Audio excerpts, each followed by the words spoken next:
Smart Ideas avec Alexis Van Chammer, bonjour. Bonjour. Bienvenue, vous êtes le directeur général de Lactips, poste que vous occupez depuis le mois de juillet 2022, entreprise spécialisée dans les polymères biodégradables. De quoi on parle? De quoi il s'agit?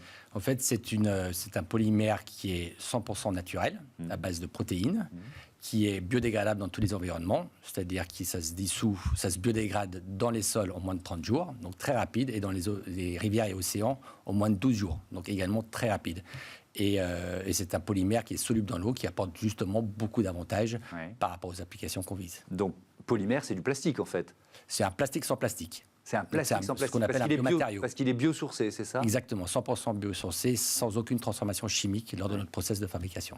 L'entreprise, elle existe depuis 2014. C'était une entreprise pionnière à l'époque. Alors, je vous demande de faire appel aux mémoires des autres, aux souvenirs des autres. Oui, c'est né d'une vision partagée, en fait, à l'époque, de développer une solution alternative au plastique, 100% naturelle, premièrement, et 100% vertueuse vis-à-vis de l'économie circulaire pour pouvoir répondre aux enjeux environnementaux et sanitaires de la pollution plastique. Alors, qu'est-ce qu'ils deviennent, ces polymères biodégradables? Quels produits vous proposez, en fait? Il y a deux avantages, le côté soluble, premièrement, et le côté biodégradable. Le côté soluble permet de favoriser une économie circulaire, notamment dans le domaine de l'emballage, le recyclage d'un emballage sans résidus derrière, un recyclage à 100%, le réemploi dans le domaine du verre, par exemple, avec l'élimination de l'étiquette, qui est une étiquette hydrosoluble, donc qui favorise le réemploi, ou dans des applications comme l'agriculture ou le sport en extérieur, dans lesquelles on peut potentiellement mettre du plastique dans la nature. Étiquette soluble, alors ça m'intéresse, ça. Donc ça veut dire qu'elle va s'éliminer, quoi, entre guillemets, naturellement quand on réutilise le verre, quand on le nettoie, c'est ça? C'est ça, ça va s'éliminer naturellement chez les laveurs. Il y a des entreprises spécialisées dans le lavage des conteneurs en verre, par exemple, qui permet justement cette élimination d'étiquettes, mais souvent c'est l'adhésif qui est compliqué à éliminer. Et on a développé un adhésif hydrosoluble, ainsi que l'étiquette et des encres hydrosolubles qui disparaissent dans l'eau.